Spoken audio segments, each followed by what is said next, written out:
My name is Axa. Ever since I was little, I loved my dad dearly.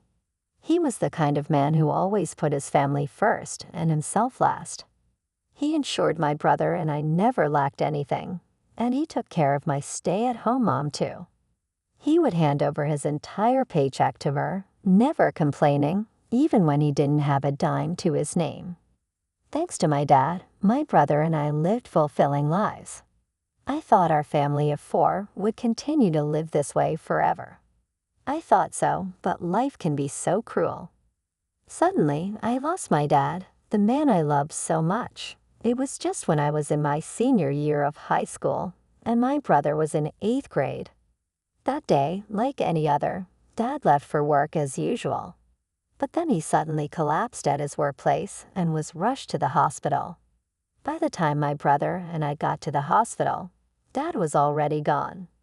Mom arrived an hour later. My brother and I were sobbing uncontrollably, but Mom, she was strangely calm.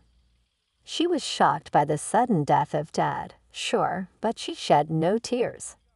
"Mom, what are we going to do now?" "Dad's gone," I asked her.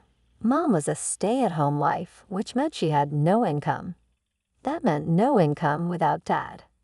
How could our family survive? But Mom didn't answer my question. "Mom, are you listening? Dad's dead." Then Mom let out a big sigh and bluntly said, "What's done is done. Can you stop crying so loud? It's given me a headache." "Wait, what? What did she say?" "What's done is done about Dad's death. Sure, no one could have predicted or prevented such a thing. But to talk about Dad, who supported us all these years, like that is just too cruel." For the first time, I felt a surge of disgust towards my mom. I had always felt that Mom was spoiled and overly reliant on Dad, but to maintain her indifference even in such a situation. Mom laughed scornfully at my glaring face. "What are you glaring at? It's not like it's my fault," she said. And so our nightmare began. As soon as Dad's funeral was over, Mom started bringing strange men into our home. We were living in a rented condominium, and the room that Dad used to use was taken over by one of these men. Our everyday life took a dramatic turn. Mom and her lover treated my brother and me like nuisances. They would raise their voices at us if anything didn't go their way. Mom just watched with a smirk, without scolding the man. The hell situation went on for me and my brother, and we were at our breaking point. Mom had always saved all of Dad's salary, keeping a portion of it in her own bank account while cutting down Dad's allowance. It seemed she was using that money to have fun with her lover. We couldn't take this life anymore. I had to change our situation for my brother's sake. With this in mind, I decided to look for a part-time job. I was ready to give up on college planning to work immediately after high school. As I was contemplating all this, a man claiming to be a lawyer showed up one day. "This was commissioned by your father before his passing," he said, pulling out Dad's will. Dad left a will. Mom appeared taken aback by the lawyer's sudden visit, unaware of the truth he was about to unveil. The lawyer clarified the situation to us. "Your father had realized that something was wrong with his health early on, but he believed that if he didn't work, we'd be in a bind. So I want to leave something behind for a rainy day," he said. As the lawyer unsealed our father's will, he explained it in layman's terms. "Your father intended to divide his $20 million fortune by giving $10 million to Mom and $5 million each to you kids." Mom, upon hearing this, eagerly addressed the lawyer. "So when do I get the money?" "As soon as all the official proceedings are complete. The funds should be transferred shortly," the lawyer responded. Without skipping a beat, Mom prepared a pen and signed the necessary documents. The talk was complex for us kids, but we decided to accept our father's legacy gratefully. A few days later, my brother and I made the decision to leave the house. I started to consider what would be essential for us living on our own, and what the bare minimum actions would be. If we were leaving the house, we needed to find a new place to live. But would anyone be willing to rent a property to high school students? While pondering, I remembered that the parents of a middle school friend owned an apartment. The next day, I visited their house, promptly explained the situation, and asked, since we have our father's legacy and I plan to start a part-time job, could you introduce us to a good apartment? In response, my friend's parents proposed, since we can't legally lease to high school students, how about we rent you a room in our apartment? You just need to pay the monthly rent. Yes, I'd be grateful. Thank you so much, I replied. My friend's parents were worried until the end, but when they perceived my strong determination, they finally encouraged me, saying, "You can count on us anytime you need help." That night, I brought up the matter to Mom. Mom, Sam and I are planning to leave the house soon. What are you planning to do? We're going to live together, just the two of us. I supposed our affairs didn't matter to Mom in the least. Without even looking at me, Mom dismissed us nonchalantly. Well, do as you please.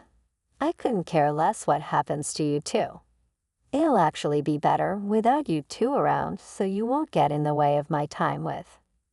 At that moment, my barely lingering affection for Mom crumbled completely. Okay, I understand. Thanks for everything, Mom, I said with a heavy dose of sarcasm. I left the house I had lived in for years and started living with my brother. This turned out to be way more challenging than I had imagined.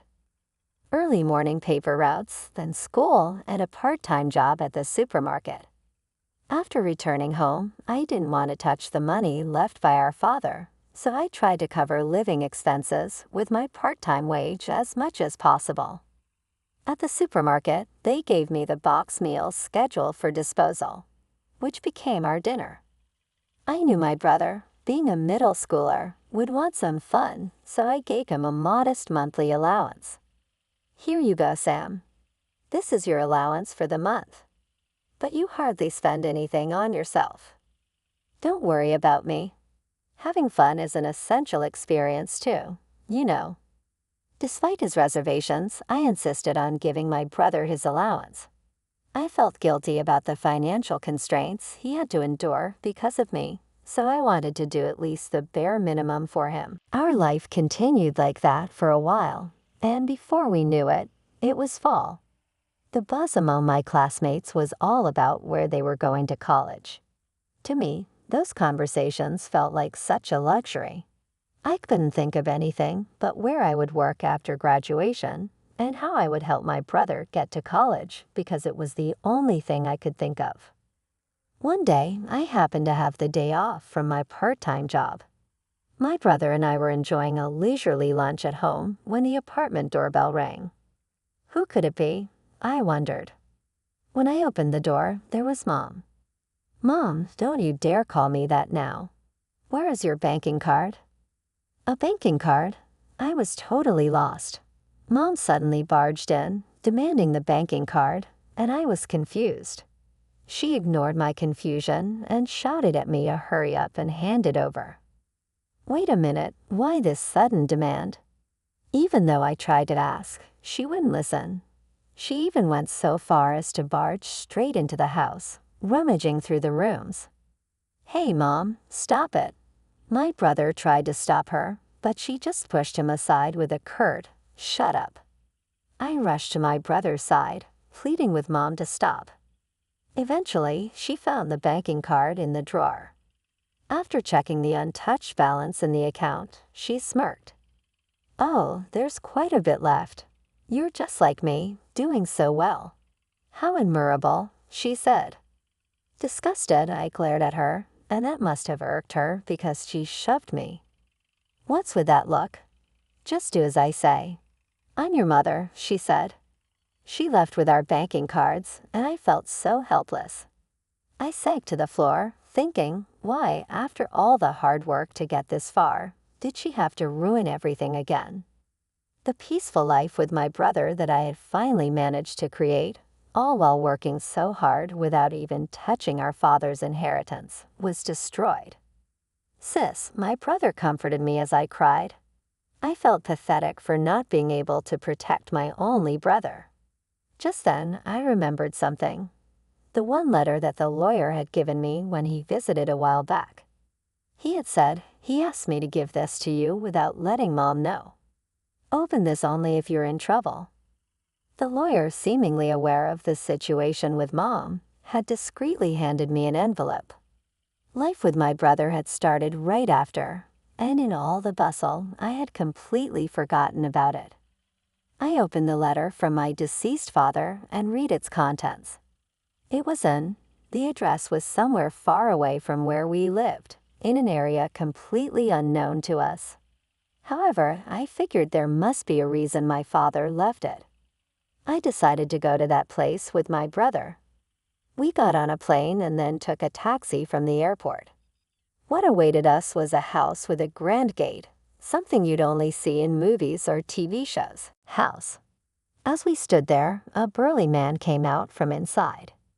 What is this gigantic house? My brother seemed overwhelmed by the sheer size of the. Who might you be? We found a letter from our father.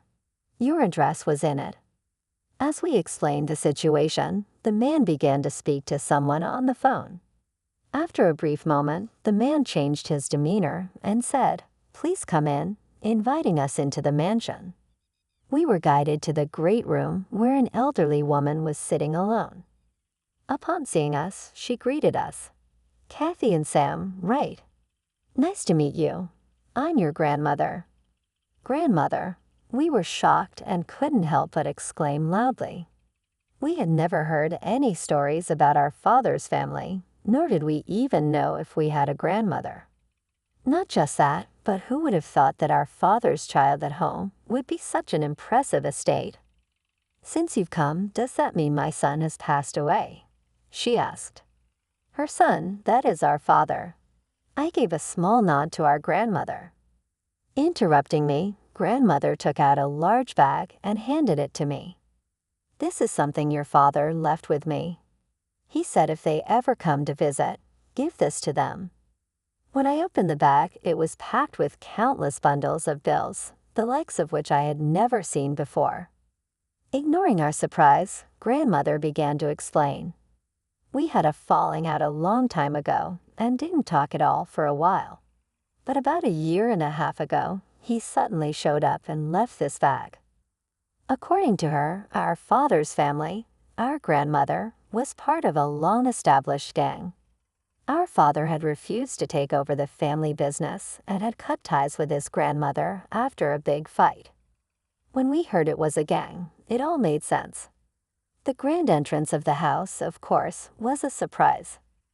It was astonishing to learn that our father's family was involved in a gang, but this turn of events was just as surprising. Perhaps our father knew about Mom's cheating habits. Even when it came to the inheritance, there is a limit to what we as minors could do. The allocation of the money was likely just for formality's sake. What our father really wanted to leave us was that letter with grandmother's address on it. Our father had been planning this in case anything happened to us. I was moved to tears by our father's kindness.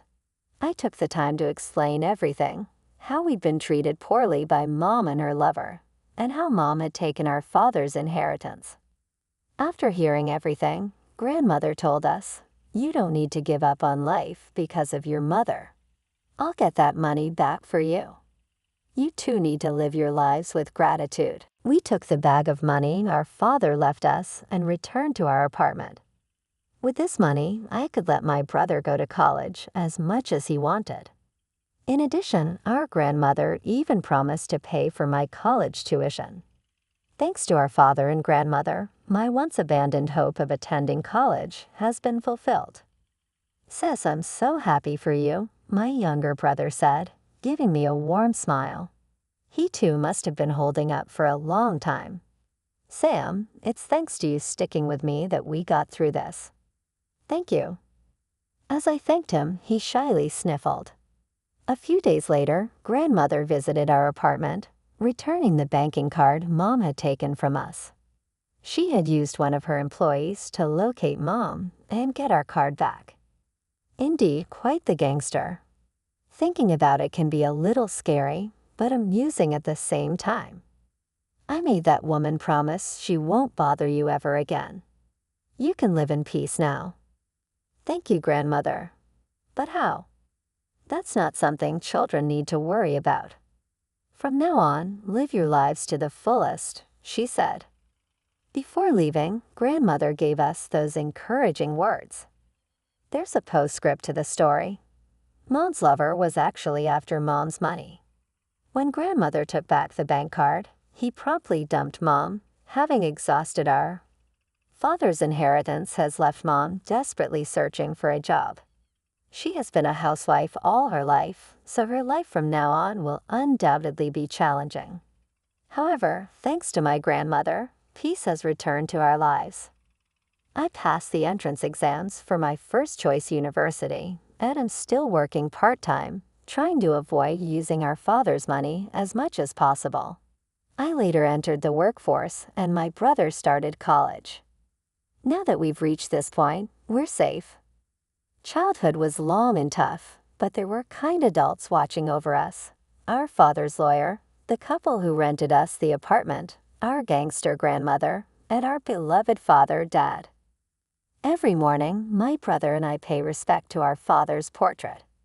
We'll keep supporting each other, so please watch over us from heaven, Dad. Somehow it felt like Dad's portrait was smiling.